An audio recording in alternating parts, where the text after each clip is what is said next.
So magandang araw Kabola. Sa video na ito, papalapit na po kasi itong 2025 kaya i-predict po natin per position Kabola kung sino ang unang matatrade po kada position. Unahin po natin sa video na ito, forward position Kabola. Then we'll talk about the Magnolia Hot Shots. So may di pa nakasubscribe, bakit pindot naman po yung subscription button. So start po muna natin Kabola sa comments po ng mga fans. Ronald Burgos is done. Si Adrian Noco at si Limeti ang magandang kunin. Mga rookie pero makita mo yung abilidad nila sa paglalaro.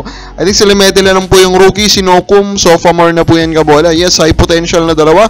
Kabola, big guards. And of course, medyo magkaiba yung laruan. Nocum is more of hyperactive Kabola. Limeti naman is more of an IQ player.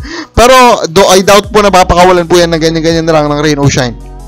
Malyari Mascareñas po shoutout naman idol.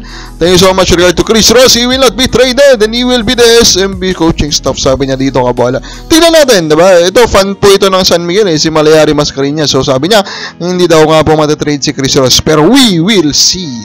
Joel Maraeg, maganda i-trade si Ross kaya si panay reklamo sa ref at di na niya kaya mag-defense sa mga young players. Naiiwanan siya, gaya ni Bolick, di niya mag-guardian, sabi niya Kabola. Yes, kung papansinin niyo siya sa laruan niya, actually, defense, obviously kasi kailangan mo talaga yun ng athleticism Kabola. So talaga sa defense, talaga dun siya, kapansin-pansin na po yung pagtanda ng isang Chris Ross Kabola. Now, dito po sa Magnolia Hot Shots, nanalo sila against NLEX. Unfortunately for them, Kabola, itong si Barho, nagkatamaan pa sila na Pueba. So, nahirapan po siyang tumayo. Kabola, I mean, yes, nanalo naman sila sa NLEX. So, try po nila makahabol pa rin sa playoffs. Pero talaga itong mga kamalasan na nangyari sa kanila, nagpa-pile up, kumbaga. Si Paul Lee, di nga nakalaro ulit kasi nagkaroon din ng pangyayari na naman doon sa kanila pong pre-game. So, I mean, wala. Talagang nagpa-pile up, kumbaga. Kaya nasuggest ko, diba? Baka hindi nila consider mag-tanking, diba?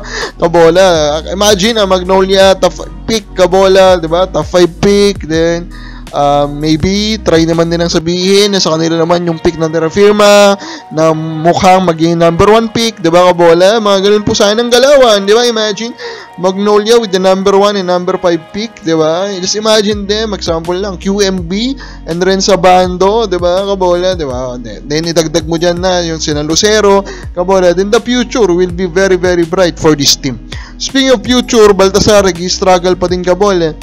Pero ayun nga, excited po siya na maging trainee Kabola nitong si Danny Ildefonso.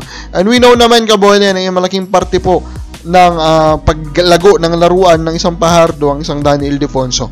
Now, will history repeat itself with Baltasar Kabola? Yan yung malaking question mark ngayon. So, malaki talaga sana may tutulong ni Ildefonso kay Baltasar, especially kung madedevelop pa ng maayos yun pong kanya pong post-game. I think a legit quality, at least lumapit po sa level ng Vic Manuel na post-game, will do wonders for Justin Baltasar.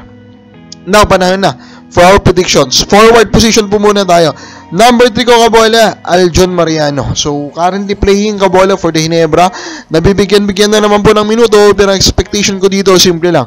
Ito pong si Mariano Kabola, with this current role Kabola with Ginebra, there's a good chance that sa next big trade po ng Ginebra, isasama nila ito na filler Kabola.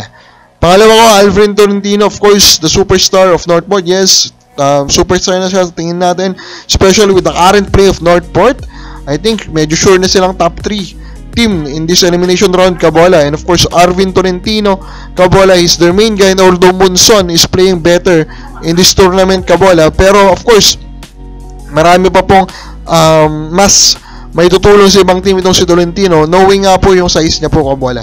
Then number 1 natin, wala na pong iba kundi ito pong si Calvin Abueva, because nga po rampant na yun yung trade rumor throughout the years.